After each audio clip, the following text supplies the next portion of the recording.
Hello, everybody. Thank you for having me on. Thank you, Jen. Thank you, Katie.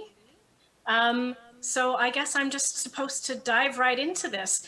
So I'm going to be reading a short story from my collection, Hero is a Four-Letter Word. And I had some trouble finding something for the theme of hope, not because my work is hopeless, but because all the hopeful parts of my work are the spoilery parts of my work. So what I've done is I've kind of mashed different parts of this short story together to make something that's compelling and hopefully ends on a hopeful note. So here we go. The first thing that Arthur Pendragon, the once and future, well, nowish king, did upon his rebirth into the world at the moment of Albion's greatest need was to open his shriveled red mouth and squall out, "Oh, hell no!" which startled his mother quite badly, you'll understand, as she just put him to her breast for his first little feeding. She shook her head and glared at the ivy needle in the bend of her elbow, ignored her new son's outburst, and went about her task. The second thing that Arthur Pendragon, the once and nowish king, did upon his rebirth into the world at the moment of Albion's greatest need was to consume his body weight in breast milk, after which he soiled his nappy, burped quite dramatically, and took up a wee bit of a nap. Getting born was hard work, you know. The next thing that Arthur Pendragon, the once and nowish king, did upon his rebirth was to wake up and ask where that good-for-nothing senile git of a wizard had gotten to. Nobody else was in the hospital room with Arthur and his new mother, so he had to repeat it a few times to convince her that she was not, in fact, hearing things. "Great ancient sorcerer with the beard?" What, Gandalf?" his mother asked, trying to make her eyes the size of regular eyes again rather than saucers. She wasn't quite succeeding. Or, Merlin. "Yes, Merlin!" Arthur shrilled, then frowned because his voice hadn't been that high since the last time he was a baby. In a more sedate and what he hoped was a more kingly tone, he went on to clarify, "Who the hell else would I mean?" I'm sure I don't know, dearest," his mother said, and started to cry. Arthur felt quite bad about that because she seemed a nice lady. He resolved to be a bit gentler with her thereafter. Arthur was quiet on the way home, watching with utter fascination as his new father manhandled the strange metal carriage in which they rode. This world was new. There were tall buildings, and everything was covered in glass. Some great king must have been very wealthy to be able to afford to give his subjects a whole city of glass. The thought caused his tiny tummy to burble with foreboding, because perhaps this wealthy king was the very person he'd been brought back to defeat.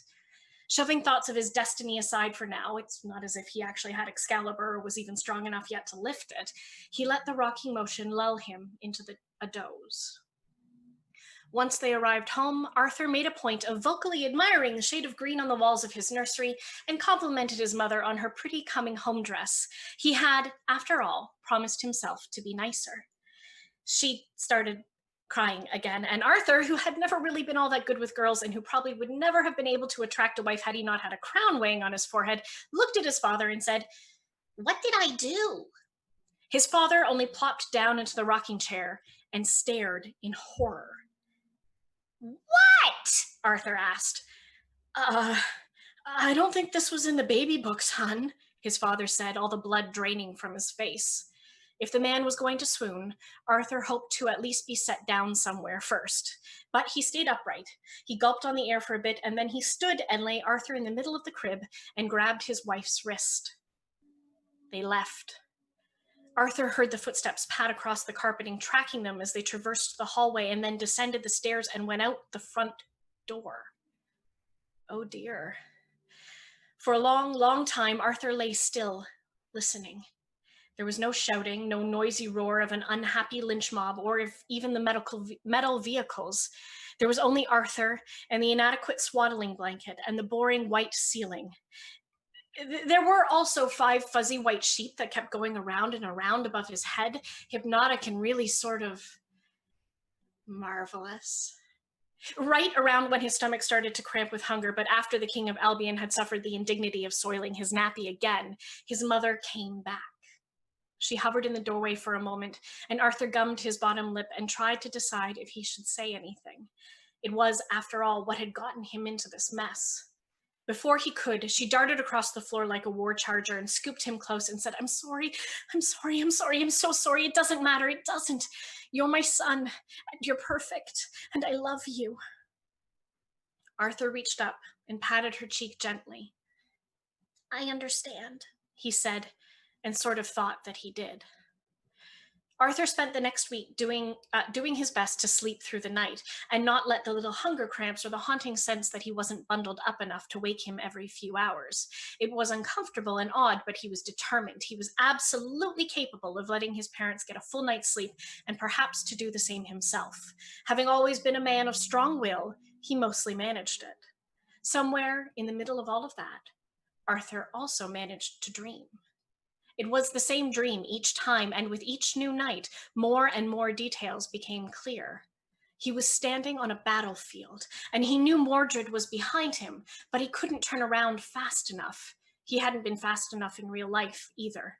Then there was Guinevere's big liquid eyes and Lancelot's guilty frown and something Merlin whispered in his ear about coming back one day, about the future of the kingdom resting upon his soul, about being called forth again like the pagan gods from their barrows. But then the nightmare shifted. He still stood on a field, but instead of being behind him with a sword, Mordred now stood before him on a broad, grassy plain, and unlike the battlefield of his memory, it was free of blood and the fallen. He had the vague impression of being watched on all sides and of the tension that crackled between him and his traitorous nephew. They both wanted, coveted something, and Arthur wondered if it was a crown again or something more vital, something more dangerous. He stood and stared at Mordred, and Mordred stood and stared at him, hands out as if prepared to grapple, weaponless and ready to strike, smile bloody. But that's where the dream always ended, before either of them ever made a move. Arthur felt that it was perhaps a warning, a vision of the future or the battle to come, and Arthur wanted to be certain he knew what it meant when the time arrived. And then when the dream was over, there was shrill screaming, the likes of which Arthur hadn't heard since one of his horses had fallen into a pit dug in the road by his enemies and snapped its foreleg. He'd killed that stallion for pity. It usually wasn't until big warm hands were on his back and he felt himself touched protectively against his father's soft, sloping chest that he realized he was awake and the screaming was coming from him. He, the once and nowish king, was sobbing hysterically. Shh, buddy, his father always said. You're safe. You're safe. Daddy's here.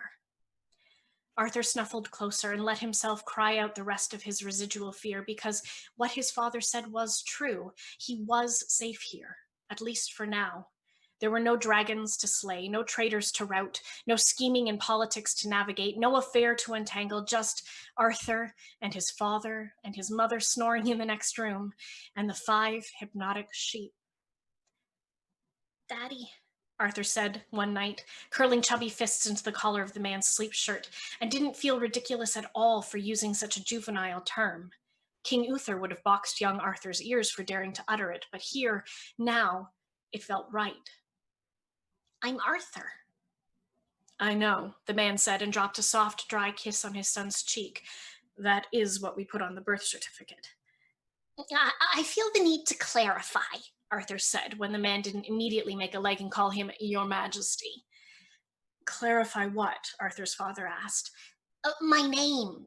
I'm not just any old Arthur, though I'm thrilled that the name has gained such popularity. I am Arthur, King of the Britons, uniter and ruler of the land of Albion. You do know me, right? Right. Yes. I mean, of course, King Arthur, Quest for the Holy Grail, Sean Connery, myths to make the Welsh feel better about themselves, all that. Arthur furrowed his chubby brow as best he could. All of him was chubby right now, and it actually was slightly annoying.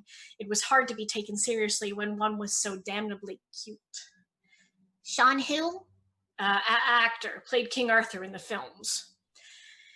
The thought that he had passed into history had been certain to Arthur. He had already been a great historical figure while he lived.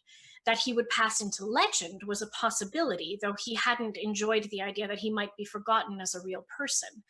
To find that he had become a myth hurt in ways that Arthur couldn't directly pinpoint, but he thought might have something to do with the idea that all of his bloody and hard work had been reduced to the sphere of an epithet, and all the people he'd known and loved had been distilled into archetypes and cliches, ghosts of themselves.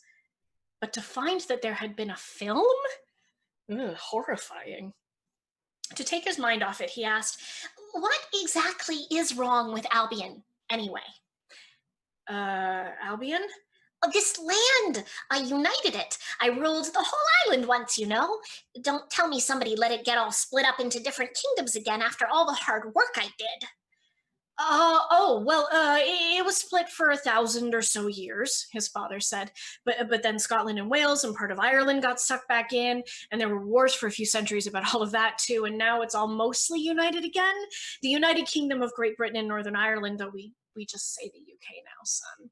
Oh, but I guess there's the colonies too, only they're not all colonies anymore as we become more of a commonwealth. And Arthur coughed, and his father trailed off. Not a kingdom anymore, but an empire. Arthur felt overwhelming responsibility pressing strangely on his little shoulders. Perhaps it would mean that he would be less prepared when the hour of need came, but right now Arthur wished that he could have had a childhood like the last one, oblivious of his destiny and happy in his innocence. "And?" Arthur asked when his father didn't go on. It's scary, buddy. We didn't ask for our son to be the reborn right-wise king of England." "I didn't ask to be reborn." He dreamt of the great grassy plain and of thousands of millions of pairs of eyes watching him from the stands erected all around him, hemming him in. The tourney field was a tourney field of some sort, but it was bisected at its narrowest rather than with a rail across the length. This was not a jousting pitch. That it was a place for fighting, he knew, but what kind escaped him. He and Mordred were both dressed in a ridiculously flimsy pair of uniforms, with thin boots and shin guards and shoes with spiked bottoms. Mordred wore the color of blood, but Arthur wore a white uniform quartered by a red cross. The material was so slight that it would not block any blade. Perhaps that was the point, to prove that the knight wearing it was firm enough of metal and strong enough of arm to not require armor. The people in the stands around him blasted their disapproval of his inaction into short, obnoxious trumpets, and the sound filled the grounds with the angry buzz of disturbed hornets. They looked at him with such eager expectation, and Arthur had no idea how to give them what he wanted. He'd always feared not being able to satisfy his subjects, but now their gazes were positively hungry. A golden club sat to the side of the tourney field. It was cup-shaped and large, with a great ball cradled between the carven swaths of its base. Arthur knew it was not the Grail. He also knew that he wanted it. Badly. There were other knights with him, though they, like him, wore new faces. "If you can make this kick," Lancelot said behind his shoulder, "the cup's ours. You'd be King of England." "No pressure then," adult Arthur said in his dream. And then he began to run towards Mordred and the strange limp net that hung like a shredded battle flag behind him. He wound up for a kick, foot aimed at a black and white ball on the flat, lush, grassy pitch, and then... Guess you'll just have to read the rest of the story.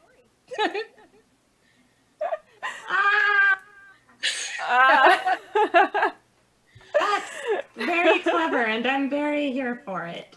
Oh, thank you so much. Thank Cool, you. but clever. I couldn't help thinking though, as you were reading that, it would be interesting to take the story into the post-Brexit era. Yes, I definitely wrote this pre-Brexit. Yeah, for sure. Yeah. Thanks, Jess.